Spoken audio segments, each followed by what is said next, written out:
Hi friends मु अंकिता आपण मानक स्वागत करुच्ची जबसम किचन चैनल को। तो आज आम गोटे ओडिशार ट्रेडिशनल डिश बनैबा जार ना हूँ चंद्रकांति पिठा। आपण एटा घरे बहुत इजिली और बहुत कम इनग्रेडिएंट्स रे ही बनै परिबे। तो आर रेसिपीटी जानिया मो भिडियोटी प्रथम रु शेष पर्यंत देखंतु। चलंतु आज भिडियोटी को स्टार्ट करबा। बड़े रजरे पोड़ पिठा ही बनै थांती कहीं सेटा हमर मेन डिश ही थाए रजरे। तो आमे आज गोटे नुआ पिठा बनेबा एथर रजरे जार रेसिपी कि मु आज आपण मानक सहित शेयर करी। जो पिठार ना हूँ चंद्रकांति पिठा। तो सेथि पई मु एठी नै जाइछि किछि मुग। मु गोटे कप मुग को 4 रु 5 घंटा भिजेकी ताकू भल भाबरे धोईकी ताकू नै जाइछि। आपण चाहिले गोटे राति भी भिजेकी ताकू भल धोईकी नै परिबे। तापरे मु एठी गोटे गिना नडिया कोरा नै जाइछि आउ आधा गिना चीनी नहीं जाइछि। आपण आपण हिसाब रे मिठा कम किंबा बेसी करि परिबे। आपण यदि गुड़ नबा पई चाहउछन्ती ताहाले भी एठी गुड़ आपण नै परिबे। म एठी गोटे मिक्सर जार नहीं जाइछि। सेथिरे जो मु मुग गुड़ा भिजे के रखथिली से गुड़ा पके नउछि। आमे एठी तार फाइन पेस्ट बनेबानी आमे ताको एठी दरदरा ही बाटिबा। एठी देखि पारुथिबे मु यार दरदरा पेस्ट ही बनैछि। आकु फाइन पेस्ट जमा भी बनैबेनी। जदि आपण फाइन पेस्ट बनाती पिठार टेस्ट जमा भी भल आसीबनी। तो देखंतु हम गोटे कढ़ाई रे पानी नै जाइछि। तापर हम जो चीनी रखथिले सेटा को हमें भी पकै नबा। तापरे हमें एठी चीनीटा को भल भाबरे गोळै नबा। एठी हमें जो नडिया कोरी की रखथिले सेटा को पकेकी ताको भल भाबरे घांटी नबा। आम ये नड़िया एपाई नहींचे जमती कि तार भल फ्लेवर आसो आ बहुत टेस्टी लगे। आपड़ जदि नड़िया ने ताले ए जगह आपड़ चाउल नहीं पारे। तापर मु 2टा गुजराती को छेचिकी रखी सेटा को पकेकी भल भाव घांटी नहीं। तापर मुझे किसी लुण नहीं जाइए जेहेतु आम ये मिठा जंतणी बनाऊे एठी लुण न पकेले चलिबो। किंतु जदि आम एठी लुणटा पकांती ताले आर टेस्ट डबल हो आ बहुत ही बढ़िया लगे। यहाँ इजी हम तार मिठाटा धरवाई नहले टिके पाणिचिया लगे। तो से ही मु लुणटा नहीं। तापर आम जो बैटर बनईकी रखिले मुगर सेटा को पकई नबा। एठी जेहेतु आम जंतणी बनाऊे एटा को आम कंटिन्यूअसली माने चलेबा। आपण एटा को बसैकी छाड़ी की जीवेनी या कंटिन्यूअसली 10 रु 15 मिनिट एमती चलेबे।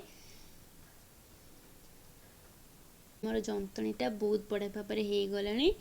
तो से ही सेटा कढ़ाई रु छाड़ी जाउची बहुत सहजरे।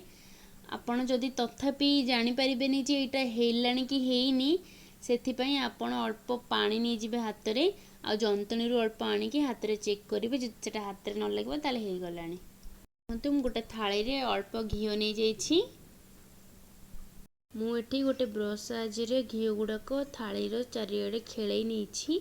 जदि आपण मानक पाखे ब्रश न थाए ताले आपण माने हाथ रे एटा को करि परिबे।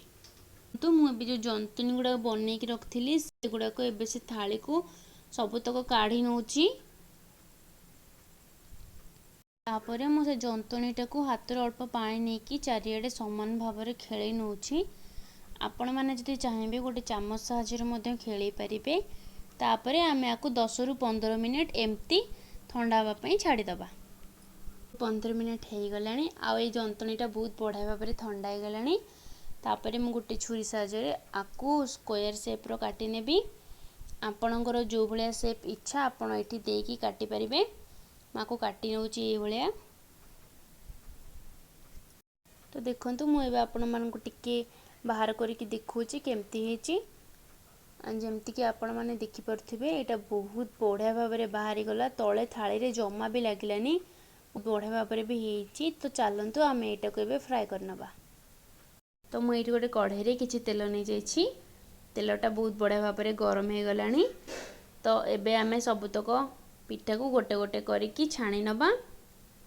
जिते बेले आपण पिठाटा को छाणीबे सेते बेले आपण फ्लेमटा को लो मीडियम फ्लेम रे ही रखिकी छाणीबे नहले पिठा गुड़ा ऊपर ब्राउन हो भितर कंचा रही। माने एटी देखि पारुथिबे आम पिठाटा अधा अधा हो गलानी। मुझे ये टिके आउ थे चल नौची ना तलू लगिज। तापर मुझे आउ 1 रु 2 मिनिट फ्राए करी। ये आम पिठा गुड़ा बहुत बढ़िया भाव में हो गलानी। तो ताकू मुझे काढ़ी नौची। तापरे आमर जो बाकी रही जाइथिला जंतनी गुड़ाक से गुड़ाक आमे सेम प्रोसेस रे छाणी नबा। आपण एठी मीडियम फ्लेम रे रखी छाणीबे। जदि आपण हाई फ्लेम रे रखी छाणीबे ताले ऊपर गुड़ा ब्राउन हो जिवो, जेहेतु आमर एठी चीनी पड़ी आ भितर गुड़ा कंचा रही जिवो। एठी आमर सबुतक पिठा बहुत सुंदर भाव में बनिकी रेडी हो जाइछि। देखिपे आमर पिठाटा ऊपर क्रंची अच्छी आ भितर सॉफ्ट अच्छी। तो आपण मैंने निहाती ये रेसिपीटा को घरे ट्राए करंतु। आपण जदि प्रथम थर ट्राए करछन्ते अल्प इंग्रेडिएंट्स नेकी ट्राए करंतु। भल लागिबो जदि ताहाले आपण आउ थरे बहुत इंग्रेडिएंट्स नेकी ट्राए करिवे। आशा करूछि आपण मानकु मोर ए रेसिपीटी निहाती भाव में पसंद आसीथिबो।